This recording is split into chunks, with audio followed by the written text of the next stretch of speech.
কৃষ্ণ। কৃষ্ণনগর ঘূর্ণি গাঙ্গুলিপাড়ায় অবস্থিত শ্রীগোপাল মন্দিরে আজ আমরা আস্বাদন করছি শ্রীমদ্ ভাগবত গীতা চতুর্দশ অধ্যায় গুণত্রয় বিভাগ যোগ শ্লোক সংখ্যা 13। শ্রী গুরুদেবকে নমস্কার, ভগবান শ্রীকৃষ্ণকে নমস্কার, ভগবান শ্রী নারায়ণকে নমস্কার, ভগবতী দুর্গা দেবীকে নমস্কার। মূকং করতি বাচালং পঙ্গুং লঙ্ঘয়তে গিরিম যৎকৃপা তমহং বন্দে পরমানন্দ মাধবম।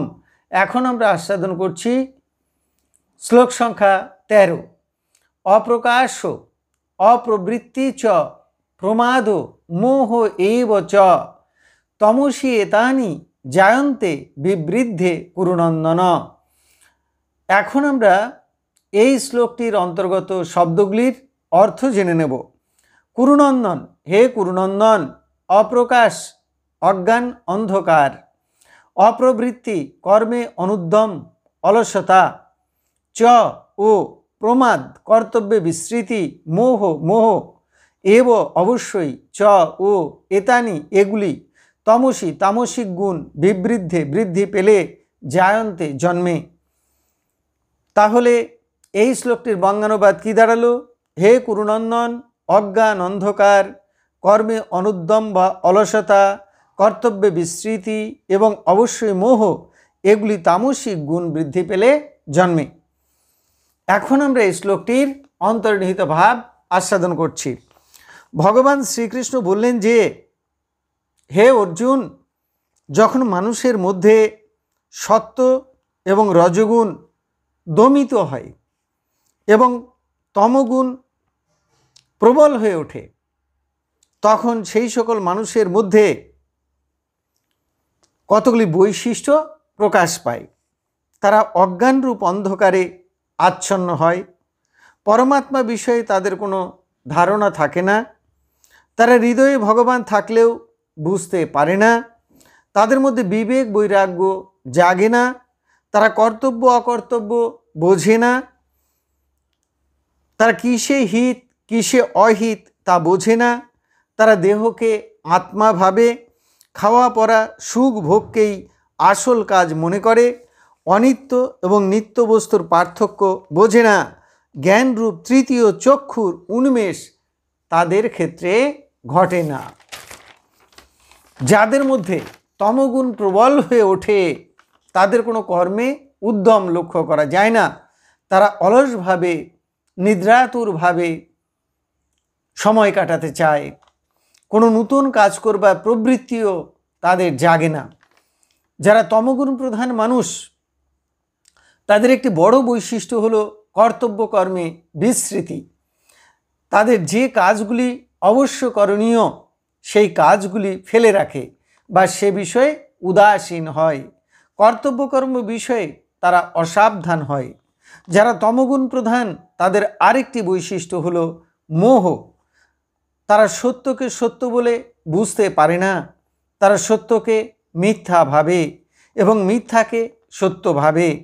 দেহ গৃহ বিষয় সম্পত্তি অনিত্য এবং বিনশ্বর হলেও এইগুলিকেই তারা প্রাধান্য দেয় এবং দেহ সুখ ও পার্থিব সুখকে একমাত্র সুখ বলে মনে করে।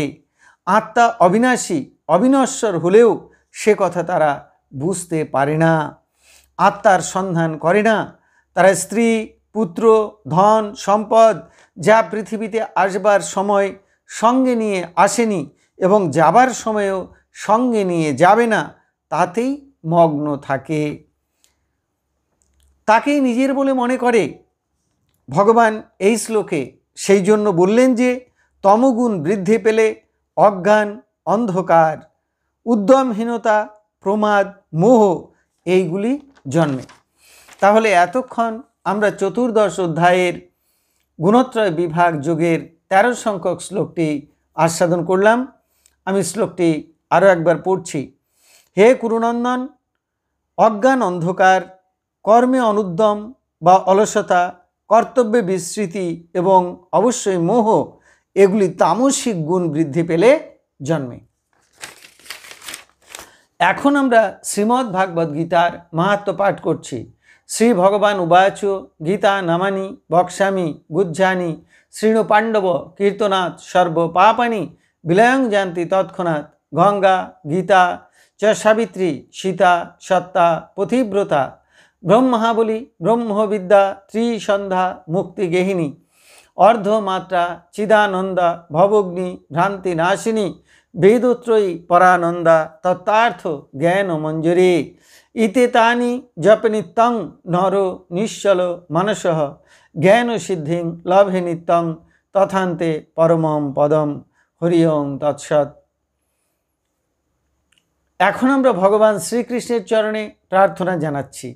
হে কৃষ্ণ কৃপা সিন্ধু, এই নাও তুমি আমার দেহ, এ নাও তুমি আমার মন, এ নাও তুমি আমার প্রাণ, এ নাও তুমি আমার আত্মা, এ নাও তুমি আমার জীবন যৌবন যথা সর্বস্ব। হে কৃষ্ণ কৃপা সিন্ধু, এই দেহ মন প্রাণ আত্মার মধ্য দিয়ে তোমার ইচ্ছায় তুমি পূর্ণ করো। হে কৃষ্ণ কৃপা সিন্ধু, তুমি পিতা, তুমি মাতা, তুমি আমার পুত্র, তুমি আমার কন্যা, তুমি স্থাবর জঙ্গম কীট পতঙ্গ লতা পাতা রূপে রূপে প্রতিরূপে তুমি বিরাজিত, তুমি ব্যতীত এই ত্রিভুবনে আর কিছু নেই। হে কৃষ্ণ কৃপা সিন্ধু, তোমার আতুল চরণে শুদ্ধা ভক্তি দাও, ব্রহ্ম জ্ঞান দাও, সকলের কল্যাণ করো, সকলের মঙ্গল করো। হরে কৃষ্ণ।